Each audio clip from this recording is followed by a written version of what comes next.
20 high school and college students braved last week's heavy rains on St. Croix, hoping to gain experience in business development in the agriculture sector.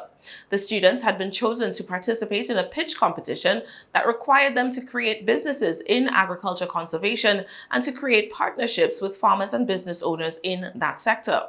The initiative comes from the AMPS Entrepreneurship Leadership Institute, whose founder and CEO, James Amps, spoke to us about the activity. It's like there was no complaint at all from the students, and water was coming in.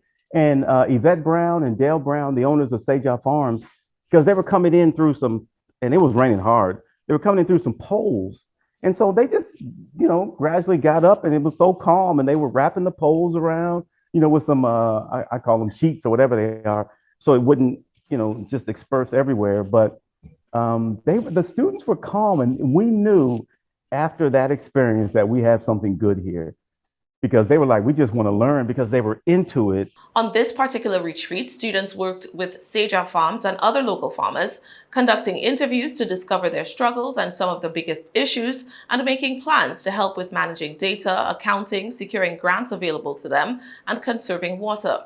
After 30 hours of the cohort of students being trained to adopt an entrepreneurial mindset, a team of 5 emerged as the overall winners of the pitch competition. Alexander Palavan, Yvonne Paris, Katura Nelson, Amir Norman, and Annabelle Garcia called their pitch Cultivating the Future and described a company that would market the work and challenges of farmers in the USVI and connect local farmers to the community through storytelling and social media. They were able to edge out the other teams for the first place prize of $900 because of their low startup costs. The concept, as described, could be implemented simply by visiting a farm and using cell phones to edit stories and share them on social media platforms to get started. The pitch also highlighted the significant demand and interest in agro-tourism. AMP said all students were provided with guidelines on what to look for when developing entrepreneurial ideas. Things like effective communication, how to identify a potential business opportunity, and how to determine its feasibility. Our next move for them is to get their business registered, and then to get them in with Summer Sibley Brown, because she's the one who said that as an advocate that they can fund something like this. And NRCS was there. They had Ricardo Colon. He was there. He's the assistant state conservation, and they fell in love not just with that one, but with all 4 of the companies. And so we're in it for the long haul. For the next year, we're going to be holding virtual meetings, and we're going to be back on the island 4 to 5 times for the year, because it's a 1-year project.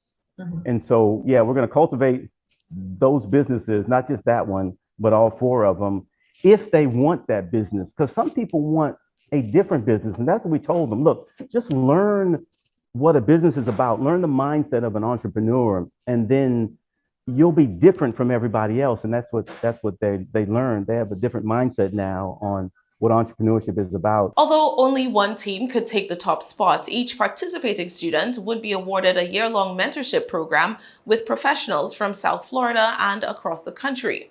AMP says the initiative stemmed from a partnership between his company and the U.S. Department of Agriculture's Natural Resources Conservation Service. The aim, AMP says, is to expose young people to entrepreneurship opportunities in the conservation space. Some people were saying that the school system was holding people back from getting into agriculture, because they figured, a lot of young kids didn't want to get into farming and labor and all the other kind of stuff. But when I got there and I met the principal over at the Career Technical Education Center, and then got a chance to meet Elizabeth Beck, and then went to Central High School, and then the Free Will High School. I mean, there was nothing that was blocking us and blocking those principals from helping us get students into our retreat or getting the applications. It was cool, because you watched the transformation from folks who knew nothing about agriculture. And then, because we specifically had panels set up at St Farms so that they can talk to farmers and the advocates and learn more about what's going on and what the issues are. Because we said, if you can solve an issue in agriculture, then everybody's going to want you.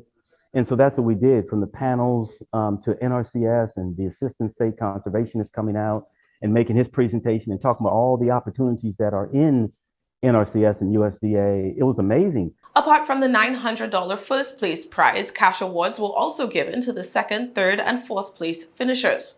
The competition will be replicated in St. Thomas sometime in February 2023, with plans to also launch in Puerto Rico as well.